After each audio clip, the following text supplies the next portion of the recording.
கர்த்தருடைய பரிசுத்த நாமத்திற்கு ஸ்தோத்திரம் உண்டாவதாக. கர்த்தராகிய இயேசு கிறிஸ்துவின் நாமத்தில் உங்களுக்கு கிருபையும் சமாதானமும் உண்டாவதாக. இந்த நாளுக்குரிய தியானத்திற்கான தேவ வார்த்தை லூக்கா அதிகாரம் 13 வசனம் 24. இடுக்கமான வாசல் வழியாய் உட்பிரவேசிக்க பிரயாசப்படுங்கள். அநேகர் உட்பிரவேசிக்க வகை தேடினாலும் அவர்களாலே கூடாமற் போகும் என்று உங்களுக்கு சொல்லுகிறேன். பிரியமானவர்களே, கர்த்தருடைய பிள்ளைகளாகிய நாம் இந்த உலகத்தில் வாழும்போது ஞானத்தோடு கர்த்தர் விரும்பாத எதையும் செய்யாதபடிக்கு எச்சரிக்கையாக இருக்க வேண்டும். எல்லாவற்றையும் செய்ய நமக்கு அதிகாரம் உண்டு. ஆனால் நமக்கு அது தகுதியாக இருக்குமா? கர்த்தர் அதை விரும்புவாரா என்பதை சிந்தித்து பார்க்க வேண்டும். நாம் வேலை செய்கிற இடங்களிலே உலக மனிதர்கள் வாழ்வதை பார்த்து நானும் அப்படி வாழ்ந்தால் நலமாயிருக்குமே என்று சொல்லி அதற்கேற்றபடி நம்மை மாற்றிக்கொள்ளாமல் கர்த்தருக்கு அது பிரியமானதா, கர்த்தர் விரும்புகிற வாழ்க்கை நாம் வாழ்ந்து கொண்டிருக்கின்றோமா என்பதை சிந்தித்து பார்க்க வேண்டும். நோவாவுடைய காலத்திலே பேழைக்குள் 8 பேர் மட்டுமே செல்ல முடிந்தது. மற்றவர்கள் அனைவரும் அழிக்கப்பட்டார்கள். யுத்தங்களும் யுத்த செய்திகளையும் நாம் கேட்டுக்கொண்டிருக்கின்றோம். இது கர்த்தருடைய வருகை சமீபம் என்பதை நமக்கு தெளிவுபடுத்துகிறது. நாம் ஆயத்தமாய் இருக்கின்றோமா?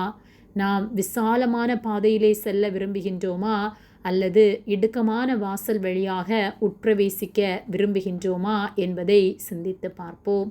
லூக்கா 13:24 இடுக்கமான வாசல் வழியாக உட்பிரவேசிக்க பிரயாசப்படுங்கள்.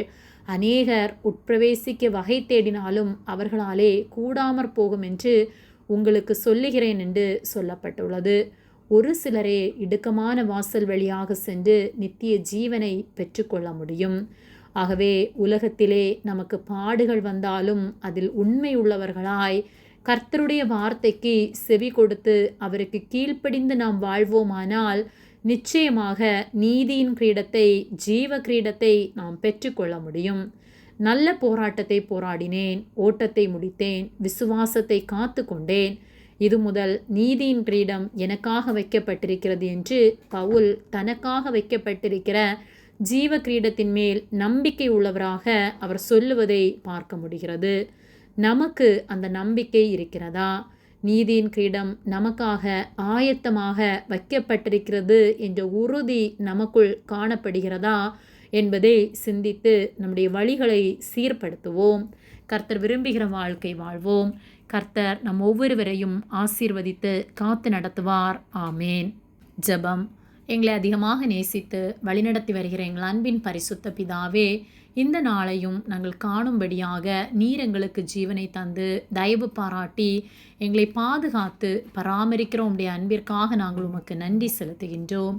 நாங்கள் தியானித்த வார்த்தையின்படியே நாங்கள் இடுக்கமான வாசல் வழியாய் உட்பிரவேசிக்க பிரயாசப்படுகிறவர்களாய், ஆயத்தமாய் காத்திருக்கிறவர்களாய் எங்களை நீர் மாற்றும்படியாய் ஜெபிக்கின்றோம். எங்கள் குறைவுகள் எல்லாவற்றையும் நீர் மன்னித்து எங்களை நிறைவாக்கி பரிசுத்தமாக்கி குற்றமற்றவர்களாய் மாற்றும்படியாக ஜெபிக்கின்றோம். எங்களை உம்முடைய கரத்திலே தாழ்த்துகின்றோம். இயேசுவின் நாமத்தில் ஜெபிக்கின்றோம் பிதாவே. ஆமேன். கர்த்தர் உங்களை ஆசீர்வதிப்பாராக.